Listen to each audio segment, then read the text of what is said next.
থেকে জুটবে না। চাকরি করলেন 10,000 টাকা পেলেন, চাকরি শেষ, বাড়িতে গিয়ে চুপ করে বসে থাকেন। এগুলো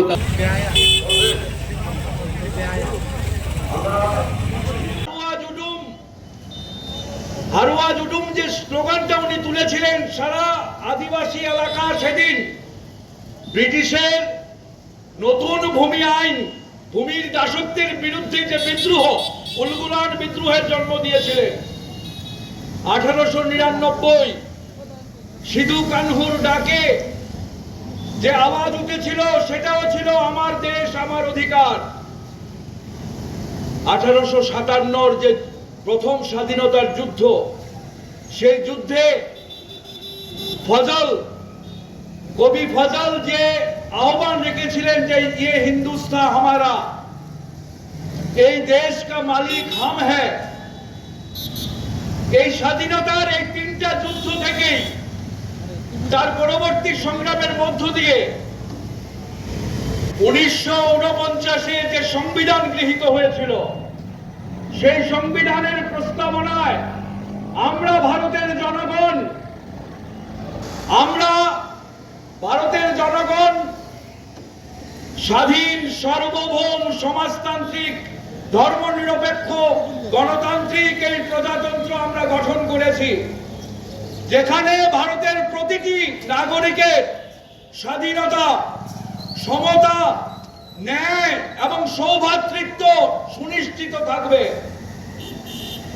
স্বাধীনতার সংগ্রাম থেকে উঠে আসা সেই 1849 থেকে আমার দেশ আমার অধিকার, আগামী 9 জুলাইয়েরও যে ডাক, সেই ডাক হচ্ছে এটা আমার দেশ আমার অধিকার।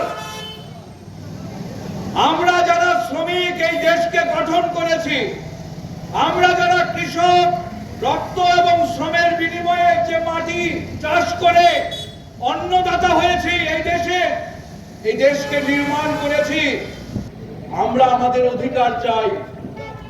আমরা শ্রম দাসত্বের এই সংহিতা আমরা মানব না, চারটি শ্রমকোড আমরা মানব না, যেখানে শ্রমিকের সংগঠন করার অধিকার থাকবে না, ট্রেড ইউনিয়ন করার অধিকার থাকবে না, সামাজিক নিরাপত্তার অধিকার থাকবে না, তার শ্রম সময় বলে কিছু থাকবে না।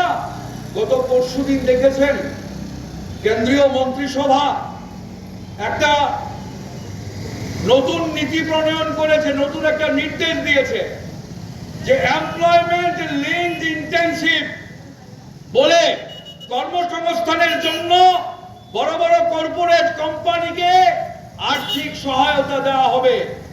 আমার আপনার পকেট থেকে যে ট্যাক্সের টাকা, এই টাকা দিয়ে বড়লোক কোম্পানিদের কর্মসংস্থান তৈরির জন্য অর্থ দেওয়া হবে কোটি কোটি টাকা।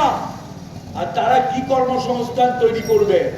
সেখানে স্থির বেতনে 7,000 টাকা মাসিক বেতনে, 8,000 টাকা মাসিক বেতনে চাকরি দেবে, আর আমার সমস্ত শ্রম অধিকারগুলো কেড়ে নেবে।